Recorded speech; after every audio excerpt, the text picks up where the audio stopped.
la médula espinal había, ¿recuerdan? Dos zonas. Hacia adelante era una placa basal, hacia atrás la placa alar. La placa basal, ¿qué tenían las placas? Tenían neuronas, ¿no? Las neuronas que estaban ocupando la placa basal eran neuronas motoras. Y las neuronas que se ubicaban en la placa alar, que eran posteriores, esto es anterior y este es posterior, eran neuronas sensitivas.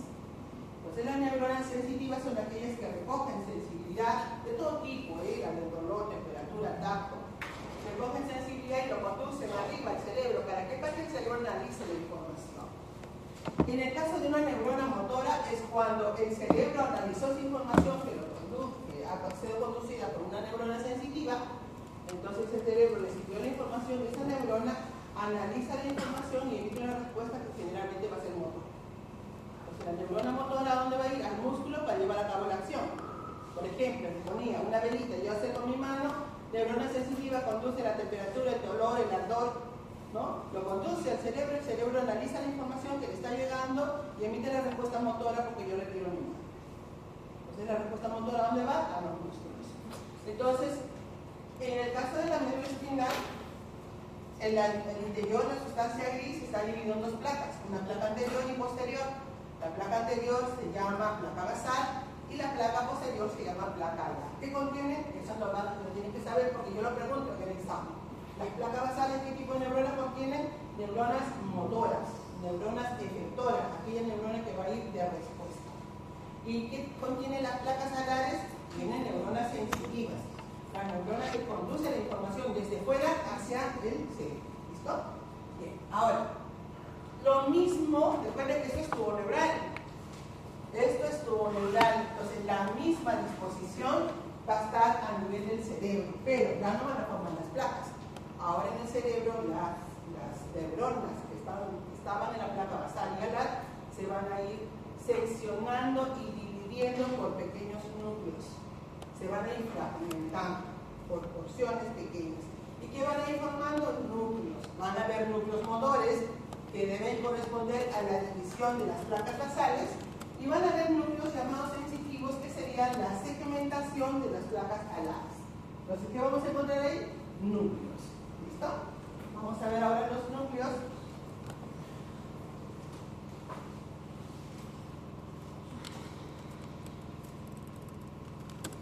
Entonces estamos hablando del cerebro posterior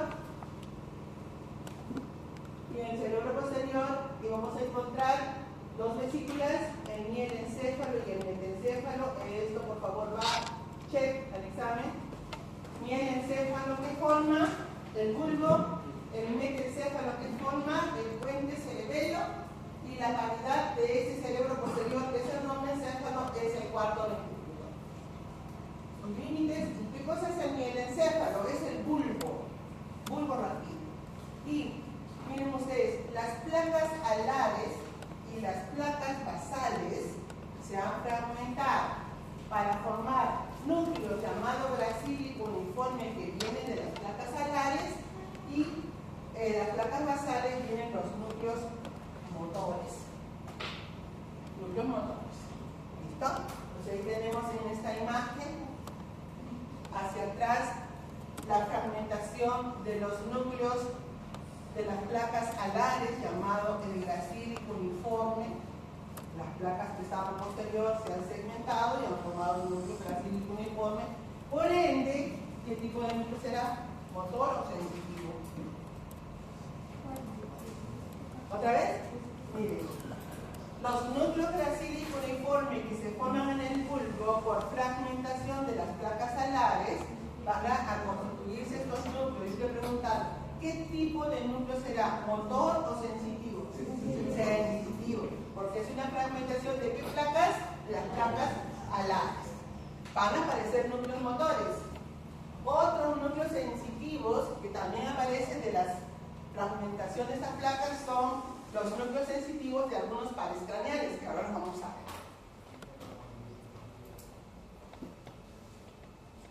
Entonces, las placas basales, ¿qué van a formar? Núcleos motores. Acá, esto va. Placas basales, núcleos motores. Y se van va a formar el núcleo, no voy a ser tan explícita en preguntarle de qué núcleo va a ser, eso va a tener la complicación en neuroanatomía. Pero lo que quiero que sepan es que las placas alares y las placas basales que corresponden a una diferenciación de las neuronas, de la médula espinal, también se proyectan en la formación del cerebro, solo que no van a quedar como placas, sino van a quedar como núcleos, porque estas placas se van a ir fragmentando.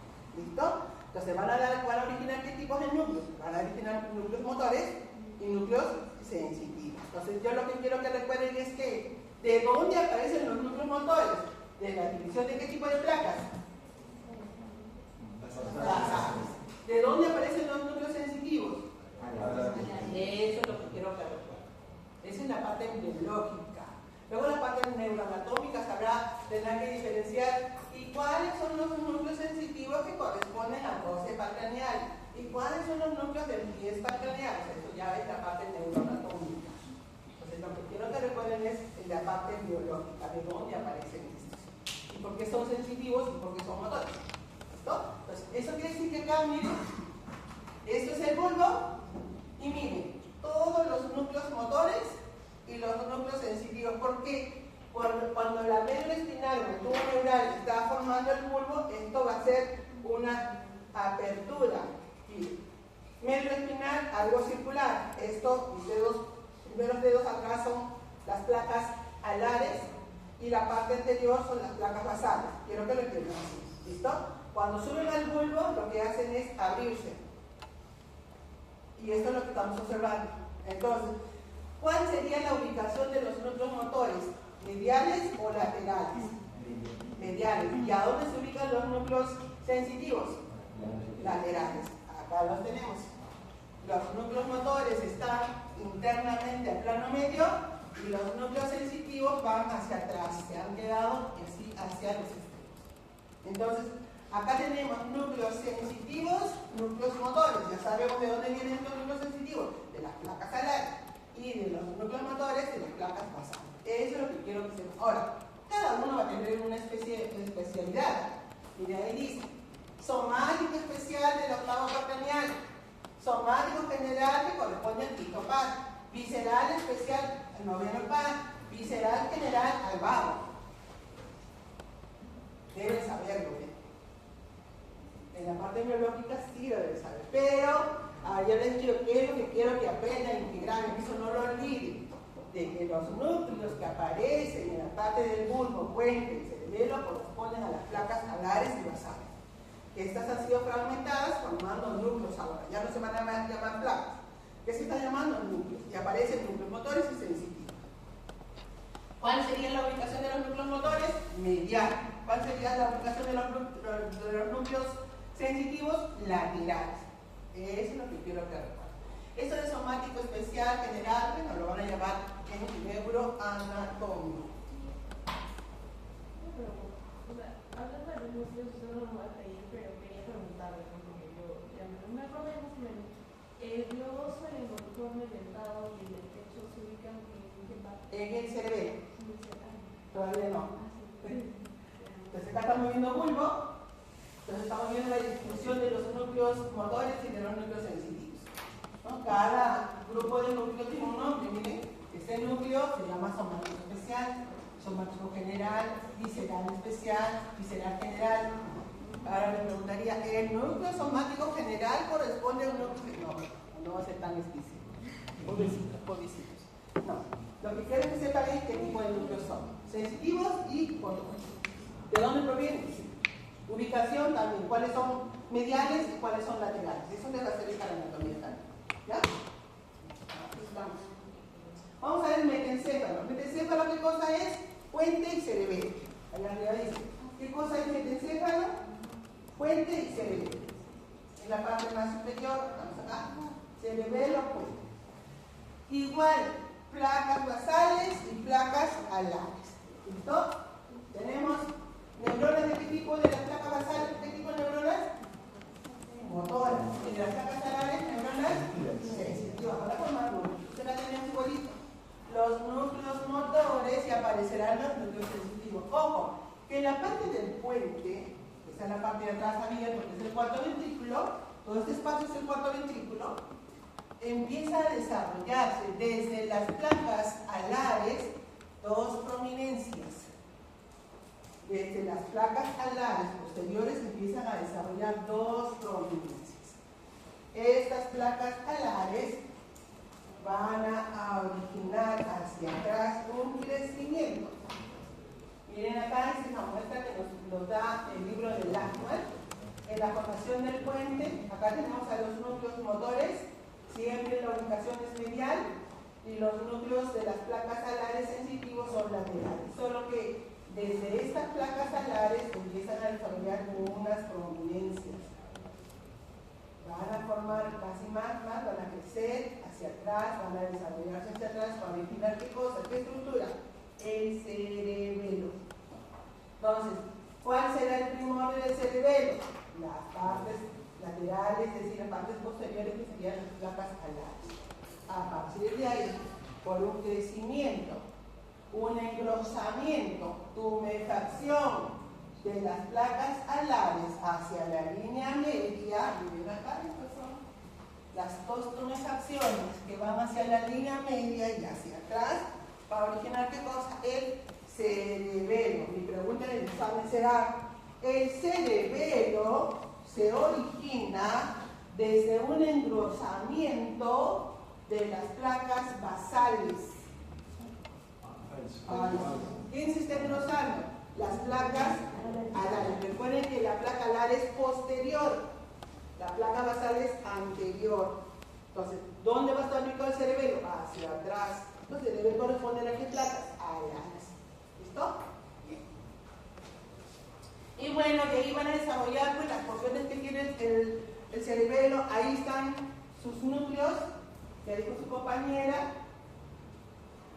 Los núcleos, el fastigio, el coliforme, el globoso y el dentado, siendo el primero en desarrollar y el más grande el núcleo dentado en el cerebelo. Bueno, ¿qué es un núcleo? Porque probablemente son estructuras, son neuronas que están en el interior. Eso es un núcleo. Bueno.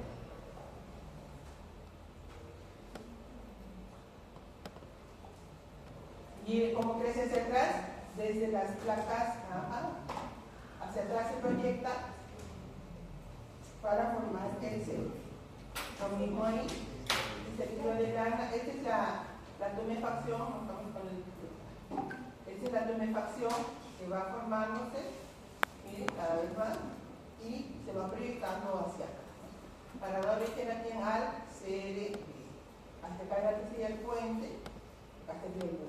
En el bulbo va a estar ubicado el mesocoroideo y ese sería el cuarto ventrículo del espacio. Y al final el cerebelo tiene esa apariencia, ¿no? Está ubicado por detrás del puente y del bulbo. Internamente va a tener los núcleos que dijo su compañera, que eran varios núcleos de sustancia gris, siendo el más representativo es el núcleo que se llama el dentado. El núcleo dentado está en el cerebelo. Núcleo dentado, cerebelo, por una nota. El núcleo dentado es un núcleo gris que tiene al interior el cerebelo. ¿Listo? Bueno, sigamos más arriba, a ver qué está pasando más arriba. Los mesocoroideos corresponden a, les dije, vasos sanguíneos, ya habíamos hablado. Esa es la circulación que hace el líquido cefalorraquídeo por el interior de los ventrículos. Acá estarían los ventrículos laterales. Son los ventrículos laterales. Este es el tercer ventrículo. Este es el acueducto. Este es el cuarto ventrículo. Y desde el interior sale hacia afuera. Circula por fuera y acá está retornando a la sangre. A través de estas prolongaciones de la aracnoides retorna el líquido al torrente sanguíneo. Entonces les dije de que cuando hay un fallo aquí, cuando hay un fallo en ese retorno, hidrocefalia. Cuando hay obstrucción, hidrocefalia, ¿no? El mesencéfalo. El mesencéfalo es la parte media. Así queda con ese nombre, ¿no? Hasta la actualidad. Hasta que usted se muere va a ser su mesencéfalo. Igual, placas alares y placas basales. ¿Qué van a originar? núcleos.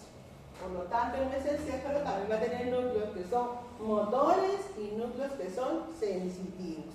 ¿Debido a qué? A que estas placas pues, se han fragmentado en esa zona.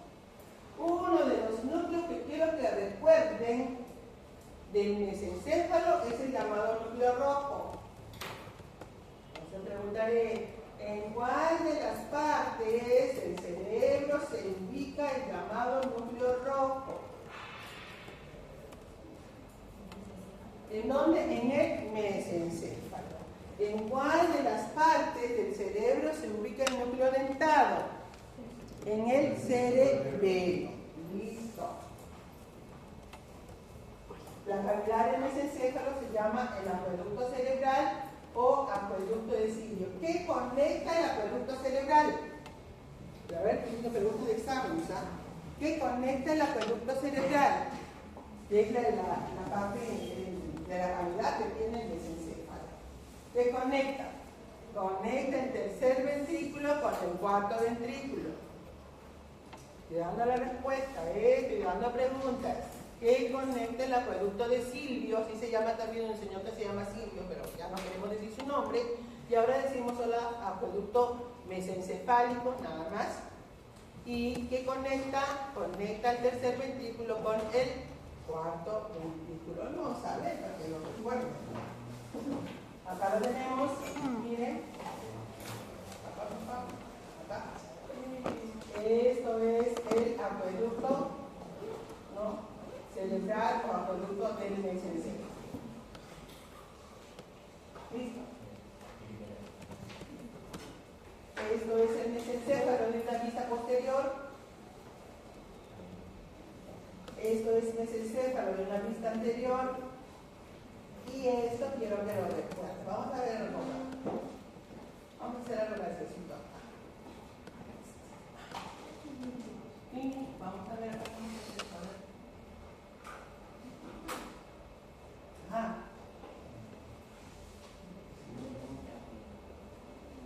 ¿Usted me va a decir qué forma tiene? ¿Qué forma tiene esa imagen?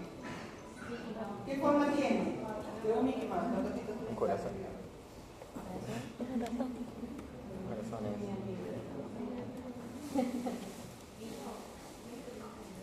Los últimos parciales se toman hasta el día jueves 4. Listo.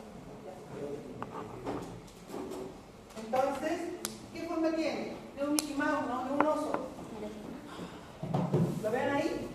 Con sus orejas, sus ojos, su boquita. Ese se llama el oso mesencefálico. Cuando ustedes vean un corte a ese nivel y se les pregunte ya cuando lleven anatomía y digan, ¿a qué nivel está hecho ese corte? Pues no van a ir los nombres prácticamente. ¿A qué nivel se ha hecho ese corte? A nivel del mesencéfalo. Y estos son los núcleos rojos. Los ojos del oso. No sé si les conté, creo que algunos que ya han llevado anatomía lo saben. Siempre les cuento esta anécdota para que no olviden esta partecita. Yo he asistido a varios congresos de anatomía y neuroanatomía, y en una de ellas estaban hablando de la parte anatómica y neuroanatómica, y hablaban de un tal oso marihuano. El oso marihuano. Entonces yo no sabía qué era eso. ¿Qué es un oso marihuano? Entonces me decía, yo le pregunto a una colega que venía de México y le digo, ¿qué es el oso marihuano? El padre me dice, el del mesencéfalo. ¿Y por qué se dice marihuana? Con los ojos rojos, me dice. Como marihuana, tendrá que llevar los ojos rojos. Entonces, por eso ellos se mataban de risa y con ese nombre los chicos le pusieron así. ¿No? Es el otro malo. Ahora no lo van a olvidar. Y ese corte es mesencéfalo. Y los ojitos rojos son los núcleos rojos. Núcleos rojos de quién? Del mesencéfalo. Ahí están ubicados. En el examen va a venir en qué zona del cerebro está ubicado los llamados núcleos rojos. ¿En dónde está? En el mesencéfalo. Bueno, queda como anécdota eso. Digamos, el prosencéfalo, y ahí tenemos primordio de check. Vamos a poner check acá.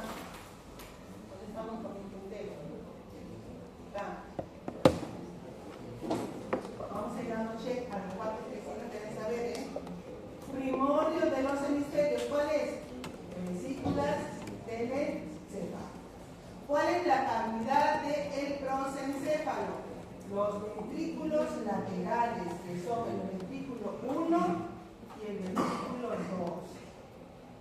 ¿Cómo se conectan los ventrículos laterales con el tercer ventrículo? Van preguntas de examen, ¿eh? Se conectan por el agujero interventricular. O sea, ¿qué significa? Entre los ventrículos. Agujero interventricular o de Monro. No me gusta delatar el nombre, pero así lo van a encontrar. Monro. ¿Listo? Agujero de Monro. Bueno, ¿qué va a formar el diencéfalo? Que es la otra parte del prosencéfalo. Va a ocupar el tálamo, el hipotálamo, la glándula hipófisis. Cavidad, tercer ventrículo. Check. Vamos. Recuerden que les dije que a nivel de las vesículas telencefálicas apareció un surquito y luego 12 vaginaciones que eran las vesículas ópticas. Bien, acá las estamos viendo. Acá tenemos el prosencéfalo. A ver, ¿cómo estamos con el puntero mental? Acá está. Prosencéfalo. A ver, chicos, por favor, pongan atención. Los dos surquitos, un surco acá, el otro surco acá. Dos evaginaciones. ¿Qué se llaman estas evaginaciones? Vesículas ópticas. ¿Qué van a formar? El ojo en el prosencéfalo. ¿Ya? Listo, vamos a echar la imagen. Encéfalo. Ya. El diencéfalo, el tálamo, se va a dividir, vean ustedes, aparte del diencéfalo, en tres zonas. Acá lo voy a dibujar para que se den cuenta. Hacia arriba una, la parte media otra y la parte inferior otra. Tres vesículas o tres tumefacciones. En el diencéfalo. La superior se va a llamar epitálamo. Epípicos es arriba. ¿De quién? Del tálamo, que sería la parte media. La parte media es tálamo, la parte superior epitálamo. Si la parte superior se llama epitálamo, ¿cómo se va a llamar la parte inferior? Hipotálamo. Esto es diencéfalo. ¿Ok? ¿Quién va a ganar el crecimiento? El tálamo. Miren cómo va a crecer. Le va a ganar aquí al epitálamo, lo va a rezagar y va a quedar arriba una pequeña porción nomás de epitálamo. Y el hipotálamo va a quedar rezagado hacia abajo. ¿Listo? Entonces, vamos a ver en una segunda imagen.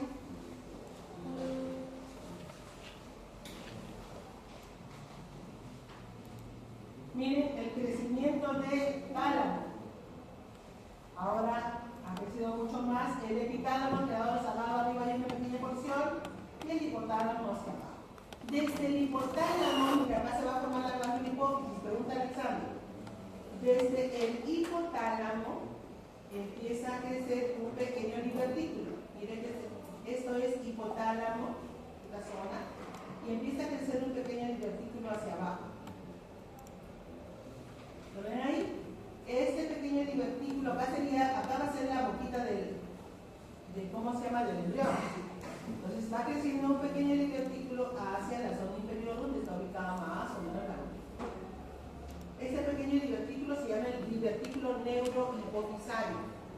¿Por qué? Porque va a formar la hipófisis, pero desde la parte cerebral, desde el hipotálamo. Pues se llama neuro, al sistema nervioso. Neurohipofisario. ¿Listo? Glándula hipófisis, vamos a ver cómo se forma. Ahí está. Check, glándula hipófisis. Necesariamente lo tienen que saber. Se tiene que preguntar por qué es la glándula principal que tiene nuestro cuerpo.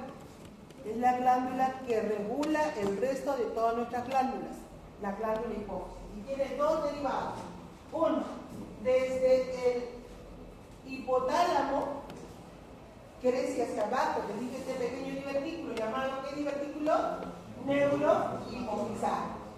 Aquí viene el divertículo neurohipofisario que está creciendo desde el hipotálamo. Y desde el estomodeo, recuerden el estomodeo que iba a formar la cavidad bucal, está revestido de ectodermo, crece hacia arriba otro divertículo.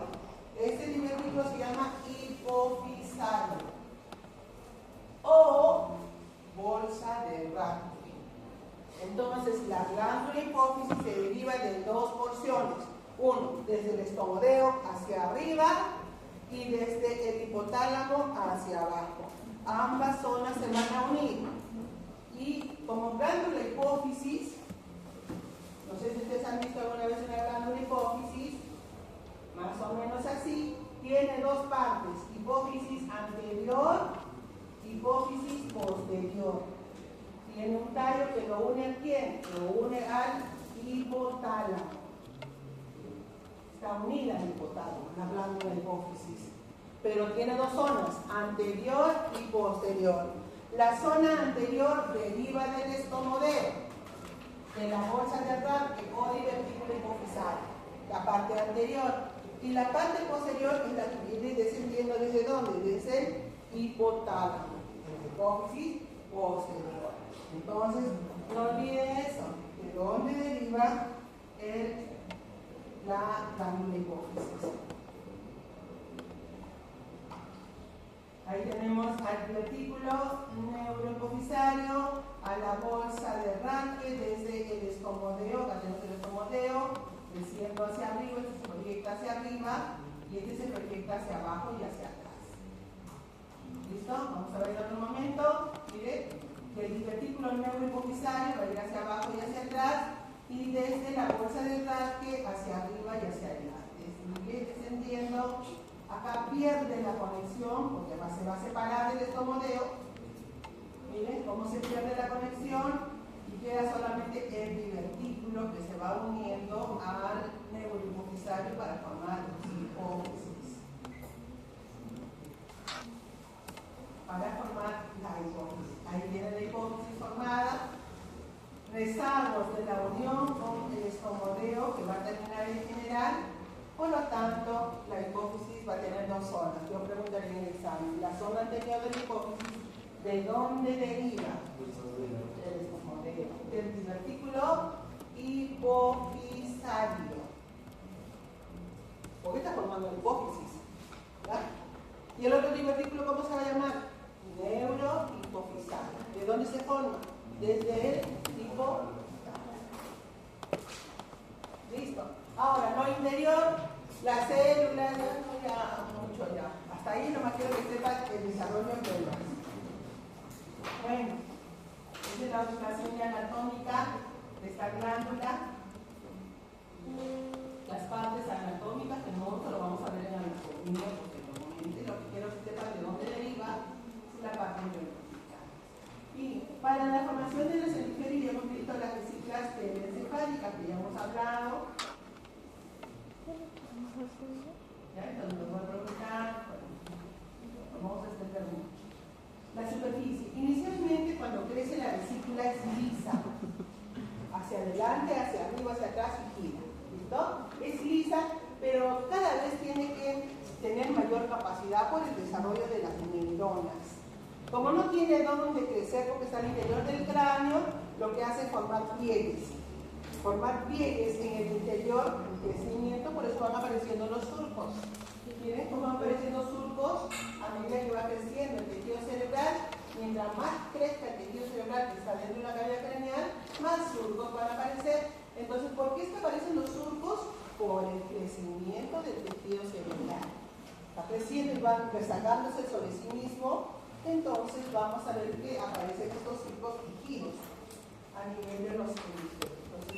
Esto es una imagen de una vista muy prematura en el desarrollo de los hemisferios y ya posteriormente aparecen estos surcos rígidos. Las comisuras. ¿Qué significan las comisuras? Puentes de unión entre dos hemisferios. ¿Cuál es la más grande? No lo olviden. Cuerpo calloso. Es la más grande de todas las comisuras. Eso va check. Eso va con check. Más grande. Y es esto, ¿no? Esto que estamos acá viendo, algunas veces en su libro, en su guía, tienen una imagen, bueno, que es radiológica, de lo que es falta de la formación del cuerpo calloso, se llama agenesia del cuerpo calloso. Agenesia, ¿qué cosa es? Una falta de desarrollo del cuerpo calloso.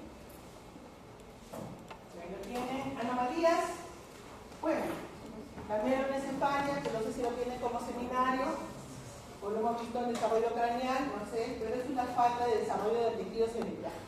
Como no desarrolla el tejido cerebral, no estimula el crecimiento óseo, por lo tanto, pues hay una falta de formación de... Bueno, tenemos una falta de desarrollo de lo que es el tejido cerebral. Aquí no desarrolla mucho y por lo tanto hay microcefalia. Esa es la falta, aquí no hay cuerpo calloso, agenesia del cuerpo calloso. ¿Cómo se llama esto? Hidrocefalia. Aquí hay algo que hay que observar. ¿Cómo se llama esto? Holoprosencefalia. La holoprosencefalia significa que el telencéfalo que se tenía que dividir en dos vesículas no se ha dividido. Ha quedado como una sola estructura. Por lo tanto, no hay formación de los hemisferios, es un solo cerebro, no está dividido en dos, por lo tanto, todas las estructuras que se relacionan, que tienen que ser par, como los ojitos y todas las estructuras, pues no, todas quedan en el plano medio. Entonces, por eso que aparece esa formación de un solo ojo, ciclopía. ¿Cómo se llama esta prolongación? Tiene un nombre, lo puedo preguntar, también. ¿Cómo se llama? Probóscide. Lo van a explicar ahora en el segundo. El sistema nervioso periférico, bueno, ya lo hemos hablado respecto a lo que es nervio espinal, vimos la formación de los nervios espinales, los nervios raquídeos y los mismos nervios espinales, y hasta ahí quedamos con lo que es lo que faltaba. Vamos a ver ahora. Ojo bien. Empecemos por el ojo. Esto es el ojo vista anatómica. Tiene una estructura interna y tiene una estructura externa que son envolturas. ¿A quién protege internamente? Al núcleo. ¿Qué cosa es el núcleo formado por la lente? Esta es la lente. ¿Cómo se ve esta lente? A ver. Por cultura, ¿cómo se llama la lente? Cristalino, hacia atrás, una estructura gelatinosa, el humor vítreo, hacia atrás. Eso es la estructura interna. Pero externamente va a haber envolturas. Acá hay una envoltura externa, una envoltura media y una envoltura más interna. Tres envolturas va a tener el ojo. La más interna va a ser fibrosa, es la que sí va a proteger el ojo, va a tener dos partes, hacia atrás la parte blanca. Cuando ustedes miran el ojo, a los lados no tiene parte blanquecina, esa parte blanquecina se llama esclera o esclerótica, la envoltura más externa. Y la parte más anterior de esa envoltura es la córnea. Pero la córnea ya no es blanca, es transparente. Entonces acá tenemos en esta imagen lo que está en check hacia atrás será la esclera, adelante que será córnea. A diferencia de la esclera y la córnea, la esclera es blanca y la córnea es transparente. Por dentro, la envoltura media va a estar dividida en tres zonas. Una zona posterior, una zona media y una zona anterior. La zona anterior se llama el iris, no es la iris, por favor, es el iris. Y el iris tiene un orificio central que se llama pupila. El orificio central del iris se llama pupila. Y esta pupila tiene la particularidad o la característica de poder abrirse, dilatarse o contraerse debido al estímulo de la luz. Por lo tanto, el iris tiene función de ser un diafragma. Se abre o se cierra. ¿Y por qué se abre y se cierra? Porque en el interior debe haber músculos. ¿De qué tipo? Lisos, involuntarios. El músculo liso permite abrir y se llama el dilatador, y el esfínter es el que cierra. Ambos son músculos lisos. ¿Listo? Bien. Ahora, lateralmente al iris que está delante tenemos al cuerpo ciliar. En el cuerpo ciliar también van a haber músculos, también lisos. Si ustedes se fijan, desde el cuerpo ciliar hay pequeños filamentos que van a adherirse al cristalino. ¿Para qué? Para llevar a cabo el llamado reflejo de acomodación. Por ejemplo, si yo quiero observar a su compañera allá al fondo, lo que está haciendo, está viendo su computadora, y yo no tengo mis lentes, entonces trato de ajustar la imagen para ver. Entonces, ¿qué estoy haciendo? Acomodando. ¿Y cómo se acomoda? Porque el músculo del cuerpo ciliar, que se llama músculo ciliar, está traccionando esos filamentos para acomodar al cristalino. El cristalino puede dilatarse, engrosarse o puede adelgazarse para acomodar la imagen. ¿Me dejo entender? Eso se llama reflejo de acomodación. ¿Quién lo realiza? Este músculo liso que es involuntario. Y en el interior está la parte más importante que tiene el ojo, que se llama retina. La retina, ¿por qué es más importante? Porque contiene las neuronas que van a captar las imágenes. Ahí van a desarrollarse tres grupos de neuronas. Unas llamadas fotorreceptoras, que son las que captan inicialmente, las primeras en captar las fotos, las imágenes. Luego le van a hacer la sinapsis a otro grupo, al segundo grupo, que se llaman bipolares, una que entra en contacto con las fotorreceptoras y las otras que van a ir a la tercera neurona, y la tercera neurona recibe y envía su axón formando un nervio óptico. Así se produce la imagen. En el interior, ¿dónde están esas neuronas? En la capa más interna, que está protegida por las otras, y esa capa se llama retina. Pues ahí tenemos, miren, la esclera, la externa, la media coloides, la retina y la capa más interna. Y de ahí sale como nervio óptico. Entonces el día de hoy vamos a ver de dónde aparecen estas capas. No es la parte anatómica, vamos a ver. Prosencéfalo, aquí. Surquitos. 2 surcos ópticos, lo primero. 2 evaginaciones. ¿Cómo se llaman? Vesículas ópticas. 2 evaginaciones llamadas vesículas ópticas. Entonces, a partir de ahí, miren acá, va cerrándose el neuroporo anterior, el prosencéfalo, 2 pequeños surquitos aparecen en el prosencéfalo y 2 evaginaciones laterales llamadas las vesículas ópticas.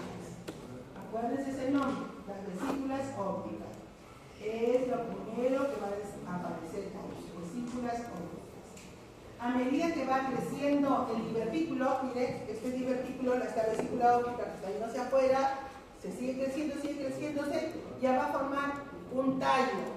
¿Por qué sigue creciendo externamente? Entonces tenemos acá, en esta imagen vamos a hacerlo para que lo vean. Prosencéfalo, para que lo puedan ver, 2 evaginaciones a ambos lados, que luego empiezan a crecer, para formar el tallo, y conforme va llegando hacia afuera, hacia el ectodermo de superficie, el ectodermo de superficie va a estimularse y se va a engrosar. El ectodermo de superficie se va a engrosar y va a formar. ¿Qué cosa es el engrosamiento? ¿Cómo se llama el engrosamiento? Placoda. Esto va a formar placoda. ¿Alguien tiene un plumón que sea más visible, por favor? No van a mirar nada, en el fondo no van a mirar nada.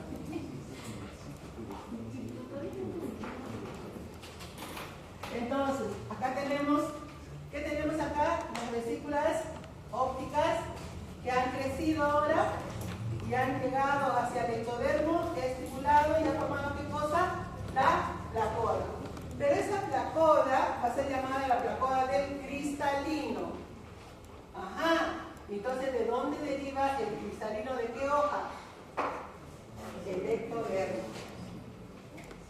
Del ectodermo. ¿Ok? Porque está formando la placoda del cristalino. ¿De dónde? Del ectodermo superficial. ¿Listo? Bien, ahora, ¿qué va a pasar con esta placoda? Miren lo que está sucediendo, ¿eh? Va a sufrir una depresión. Este es un engrosamiento. Vamos a hacerlo más grueso. ¿Qué va a pasar? Se va a deprimir. Va a entrar en la ansiedad. Y se deprime. Para formar una fosita. Forma la fosita. Y cada vez se deprime mucho más. Y la fosita va a ser ahora. Acá tenemos a la placoda. Mucho más visible, ¿no? Cada vez va a ser más, cada vez va a cerrarse y se va a separar de qué? Del ectodermo. Se separa. Se va a separar y va a quedar en el interior. ¿Qué se ha formado? Se ha formado la vesícula del cristalino. Entonces ahora tenemos al cristalino en el interior, el que ha formado su vesícula. De esa manera, está en el interior y se ha separado del ectodermo. Inicialmente era un engrosamiento del ectodermo, ¿no es cierto? Y se separó. ¿Y qué ha pasado con el tallo que venía de la copa? El tallo ha llegado a la copa, a la placoda y lo ha empezado a comer. Y ustedes me van a decir qué forma tiene ahora, ¿eh?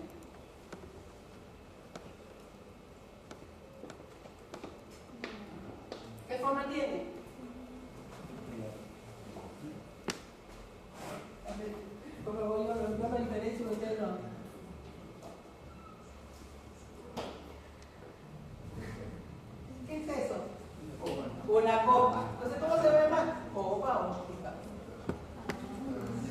Se va a llamar copa óptica. ¿Listo? Entonces, la copa óptica va a tener una parte interna. La parte interna que va a entrar en contacto ¿con quién? ¿Con quién está entrando en contacto la parte interna? Con el cristalino. Y va a tener una parte externa que no entre en contacto y va a haber un espacio entre ambos. Eso se llama copa óptica. Entonces, acá estamos originando la retina. La parte más interna de la copa óptica va a formar la retina. ¿Qué va a formar? Retina. ¿Y qué cosa va a formar la parte externa? Su epitelio, que se llama el epitelio pigmentado de la retina. Ojo, ¿de dónde deriva la retina? De la copa óptica. ¿De dónde deriva su epitelio pigmentado de la retina? De la copa óptica. ¿De dónde deriva el cristalino? Desde la placoda, el cristalino desde el ectodermo. Este tallo, ¿qué está formando? Este es el tallo. ¿Qué está formando? Este tallo será el nervio óptico. El tallo será el nervio óptico. ¿Por qué? Porque la retina va a desarrollar neuronas y estas neuronas van a enviar sus axones hacia el interior para formar ¿qué cosa? El nervio óptico. ¿Se entendió? Vamos a ver las imágenes acá de lo que ve ahí. Está. Entonces ahí tenemos, miren, hemos llegado acá solamente a quién? A los surquitos. ¿Dónde están estos pequeños surquitos? ¿Dónde aparecen? ¿Cómo se llaman estos surcos? Ópticos. ¿Dónde aparecen? En el prosencéfalo. Listo. Ahora, ¿qué está pasando con el ectodermo de superficie? ¿Qué está formando? La placoda. ¿De quién? Del cristalino. Mire, se ha deprimido. Debe entrar en ansiedad. ¿Qué va a formar? La vesícula del cristalino. Acá se separó del ectodermo. Se formó la vesícula del cristalino en el interior. Listo. Simultáneamente la vesícula óptica que está formando el tallo óptico. Y al acercarse a la placoda se va ensanchando para formar ¿qué cosa? La copa óptica. Acá tenemos la copa óptica rodeando a la vesícula que se va a separar desde el ectodermo de superficie y tiene una parte interna de la copa y tiene una parte externa de la copa. Externa e interna. Había un espacio que le dije que ese espacio desaparecía. Ahora, en la parte inferior del tallo, miren, en la parte inferior del tallo hay un surco. Ese surco que está hacia abajo tiene que cerrarse.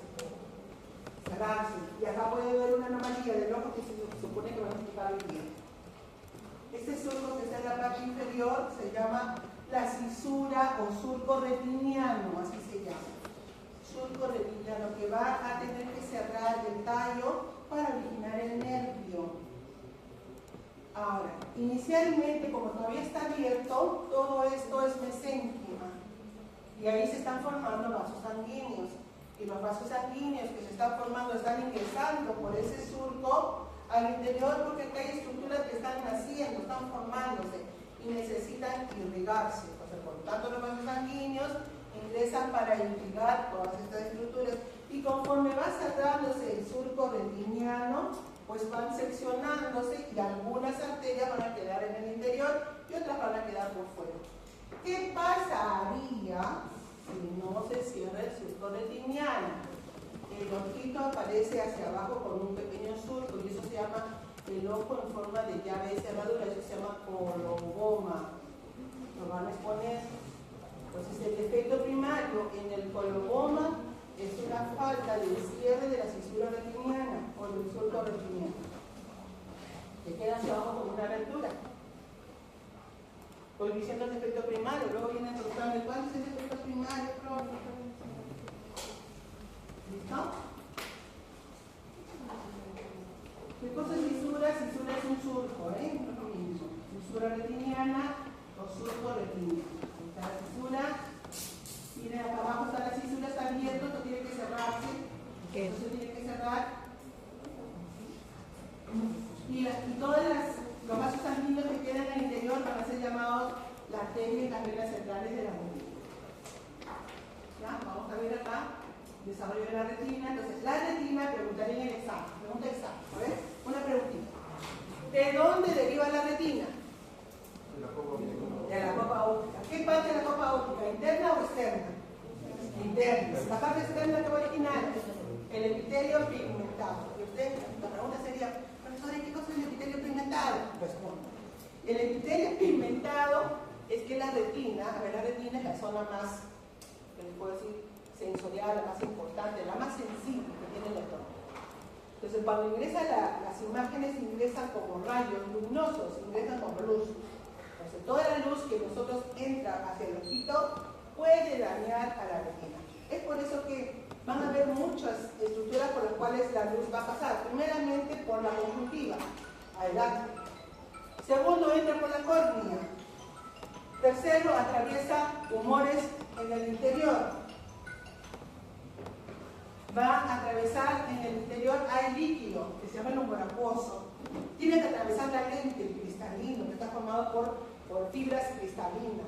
Atraviesa el lumonditio, que es gelatina en el interior, y luego recién llega a la retina. Ni siquiera llega de frente a la neurona, va a su capa pigmentada, la capa más oscura que tiene la retina.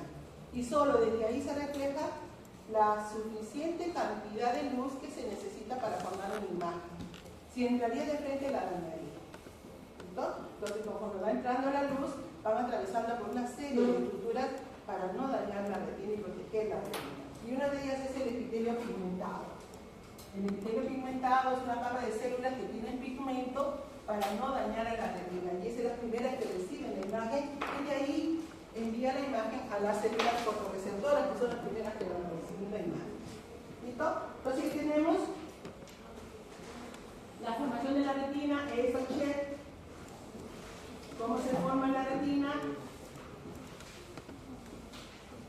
Bueno, aquí tenemos la retina interna.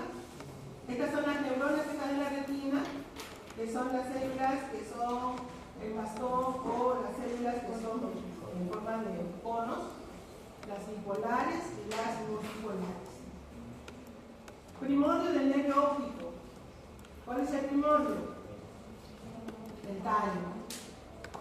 El tallo que se va llenando de axones a medida que la retina vaya formando sus neuronas. Esto va a estar en check. Primordio del nervio óptico. Y ahí, miren, poco a poco, acá tiene que cerrar la cisura retiniana y llenar el interior de axones que ahí van llenando para formar el niño. Coloboma. Acá, coloboma, tenemos coloboma. Es con el ojito, el iris, por ejemplo, tenemos el iris, tenemos a la pupila, pero la pupila tiene un surco hacia abajo, en forma de llave. No es redondo, hacia abajo, ¿listo? Esto se llama coloboma, defecto del cierre de las células. Desprendimiento de la retina, puede haber anoftalmia, ciclopía, microftalmia. El resto de estructuras, ¿de dónde deriva el cristalino? Primordio, ya sabemos. La placona o vesícula cristaliniana. ¿De dónde? Desde el endodermo de superficie. Esta está el primordio para investigar. Ahora, ¿qué contiene el cristalino? Tiene fibras cristalinas. Las que están en el centro, centrales, son primarias, esas permanecen hasta que no son negros. Pero las que van por fuera son fibras cristalinas posteriores y secundarias, y esas se van formando como están diciendo, ¿no? Algunas van de tamaño, se van formando, pero las que están en el centro y en el núcleo permanecen todas nuestras. Mantenemos cristalino. ¿De dónde derivan las demás estructuras que habíamos hablado hace monturas? De esclera, la córnea, ¿de dónde deriva? La córnea tiene una derivación desde el endodermo y también desde el mesénquima. El resto de estructuras derivan desde el mesénquima. Acá está. Mesénquima con M, acá. Todo lo que está por fuera de la retina de la copa va a originar externamente la esclera, va a originar coroides, va a cuerpo ciliar, va a originar la parte anterior de la copa, va a formar el iris, acá va a haber una membrana que cubre la pupila, que luego tiene que abrirse para formar la pupila. Acá se está formando la córnea desde el ectodermo y desde el mesenquima. Entonces la córnea, que es la parte más anterior, ¿no?, proviene desde el ectodermo y desde el mesenquima. Listo, hasta ahí llegamos con ojito. Vamos a avanzar a oído para no cansarnos, que es lo más importante que yo creo que deben saber. Miren ustedes acá qué está sucediendo en este niño, ¿cómo se llama? ¿Y eso cómo ocurre? ¿Con un fallo de quién? De la cintura del niño. Acá va a haber otra anomalía llamada glaucoma. Esto se llama glaucoma. Vean ustedes que la pupila casi no existe. Porque, ¿qué pasa en el glaucoma? En el interior se están formando líquidos y esos líquidos no salen a la vía sanguínea. Entonces ahí se acumulan y los ojitos aumentan la presión intraocular. Entonces ya la pupila está muy pequeñita y eso se llama glaucoma, por un fallo, ¿no?, por un aumento de la presión ocular, porque no drena ese líquido interno del ojo. Esto es una catarata. La catarata congénita está en relación a que el cristalino se ha opacado. Y esto generalmente ocurre por una infección viral. ¿Qué virus? A ver, ahí está. ¿Qué virus? Rubiola. Rubiola, lo anotan, lo preguntaré, se lo prometo. La rubiola causa opacidad del cristalino. Y si es congénito prematuro o anterior al nacimiento, se llama catarata congénita. Generalmente, no tengo ahora puede haber por mutaciones o modificaciones, pero generalmente por la rubiola. Bien, oído. Esta es una lista anatómica de lo que es el oído. El oído es un solo órgano, pero lo dividimos: externo, medio, interno. Lo primero en formarse es el oído interno. Repito, lo primero que va a desarrollar es el oído interno, a partir de un engrosamiento del ectodermo superficial en el rombencéfalo. ¿Qué es el rombencéfalo? La vesícula posterior. ¿Dónde? El otro engrosamiento, ¿dónde era? En el prosencéfalo, el anterior para los ojitos. Pero ahora se va a formar el oído, en el rombencéfalo. Entonces ahí tenemos, vamos a ver, derivado. ¿Qué va a formarse primerito? El oído interno. Engrosamiento, ¿cómo se llama? Placoda. Todo engrosamiento es placoda. En este caso se llama ótica para el oído. Miren, lo mismo va a ser engrosamiento, va a deprimirse, forma la vesícula óptica, y esta vesícula óptica, que es la parte más interna, es el primodio para el laberinto membranoso, que es el oído interno. El oído interno tiene un laberinto membranoso y un laberinto óseo. ¿Cómo es eso? Eso es la parte más interna, formado por el caracol acá, no sé si lo vemos en esta imagen. Este es el oído interno. Miren, ¿ahí qué forma tiene? De caracol. ¿Y eso cómo se llama? Caracol o cóclea. Luego tenemos acá varios conductos semicirculares y en el interior está el laberinto membranoso. Esto es un hueso, se llama laberinto óseo. Y en el interior está el laberinto membranoso. Entonces lo primero que va a desarrollarse, ¿qué cosa es? El laberinto membranoso, el oído interno. Posteriormente, ese laberinto membranoso estimula el mesénquima que está afuera y ese lleva a cabo proceso de osificación para formar el laberinto óseo por fuera. Entonces, lo primero que se va a formar internamente es la vesícula óptica a partir de una placoda. A partir de una placoda, la vesícula, y se separa del ectodermo y queda en la parte interior esta vesícula óptica. ¿A qué nivel? Rombencéfalo. ¿Listo? Ahora, ¿qué va a hacer esta vesícula? Esta vesícula se va a aplanar y se va a alargar. Se aplana hacia atrás y se alarga hacia adelante y se va a alargar y se va a ir enrollando para formar el caracol, y lo que está acá se va aplanando y se va elongando para formar conductos semicirculares. Acá tenemos el aplanamiento posterior, la prolongación anterior, y se va a ir enrollando para formar pues el caracol y para formar los conductos semicirculares en el interior. ¿Cómo se llaman esas estructuras? Se llaman el ventrículo y el sáculo. Check. Examen. La vesícula óptica se ensancha en la parte posterior y va a formar el utrículo. Y hacia adelante se prolonga y se enrolla para formar el sáculo. Por ende, preguntaré, ¿cuál es el primordio del caracol? ¿Quién forma el caracol? ¿Qué parte? Del sáculo de la vesícula óptica. ¿Quién forma los conductos semicirculares? ¿Quién va a formar el utrículo de la vesícula óptica? Y ahí están, miren ustedes, desde la vesícula hacia atrás se está ensanchando, hacia adelante se está prolongando, se va a ir enrollando y hacia atrás se va a ir formando sus conductos semicirculares. Ya se está formando, su conducto se va enrollando en la parte del sáculo y va a quedar por esta manera.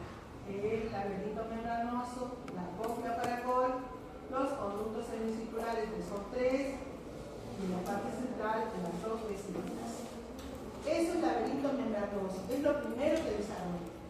¿Qué cosa hay por fuera? Todo lo de afuera es mesénquima. ¿Y qué va a formar? El laberinto óseo. Igual, de la misma manera, cóclea, ¿no? La parte central y los conductos semicirculares.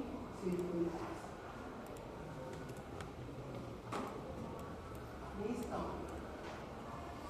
Después se va a desarrollar el oído medio. El oído medio es una cavidad. Ahora, ¿de dónde deriva? A ver si lo recuerdan, porque ya lo hemos hecho. ¿De dónde deriva el oído medio? Esto. Acá se están formando los huesecillos. ¿De dónde derivan los huesecillos? Martillo digestivo. Ya lo hemos visto. De los arcos faringios. De los arcos faringios, correcto. El primer arco faringio está originando martillo yunque y segundo arco faringio el estribo. Ahí se están formando, ¿eh? 1 y 2. Y esta cavidad crece de la primera bolsa faríngea. La primera bolsa faríngea va a formar la cavidad timpánica, que crece, enrolla, engloba a los huesecillos. Y ahí están ahora. ¿De dónde deriva la cavidad timpánica? Que es el oído medio, de la primera bolsa faríngea. ¿Listo? Contiene los huesecillos que derivan de los arcos faringios y lateralmente tenemos a la primera membrana faríngea. Va a formar la membrana timpánica. Primera membrana faríngea forma la membrana timpánica. ¿Y este conducto auditivo externo de dónde formaba? A ver. Del primer surco faríngeo. Lateralmente acaban de crecer 3 montículos, 1, 2, 3, 1, 2, 3, que se llaman los montículos auriculares. ¿Qué van a formar? Este es lo bonito del arco faríngeo, ¿sí? ¿Qué van a formar? El pabellón auricular. Entonces, ¿cómo se va formando el oído? Lo primero es el oído interno, a partir de una placona, que será luego vesícula, luego va a formar el utrículo y el sáculo, se enrolla para formar el laberinto membranoso, la cóclea, los conductos semicirculares, el mesénquima de alrededor formará el laberinto óseo, luego vamos al oído medio, que deriva de la primera bolsa faríngea, simultáneamente se están formando los huesecillos que vienen del primer y segundo arco, esta primera bolsa los engloba y queda en el interior, y la membrana timpánica se forma de la primera membrana faríngea. Afuera el conducto auditivo externo aparece del primer surco, lateralmente al primer y segundo arco se forman montículos auriculares, a 3 arriba, 3 abajo formará la oreja. Así se forma el oído. ¿No? El oído medio continúa creciendo hasta la pubertad, no termina su crecimiento. Ahí está el oído medio, que es la cavidad timpánica con los huesecillos. El oído externo de lo que es el primer surco faríngeo. Este es el oído externo y aparecen los montículos. ¿Vean? Este es el primer surco que va a originar el conducto auditivo. Y 3 montículos, 1, 2, 3 para el primer arco, 1,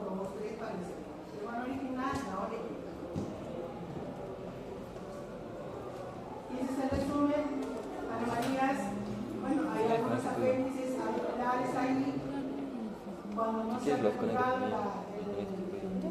activan anomalías en la formación del pabellón. No sé si nosotros lo hemos mirado, creo que no.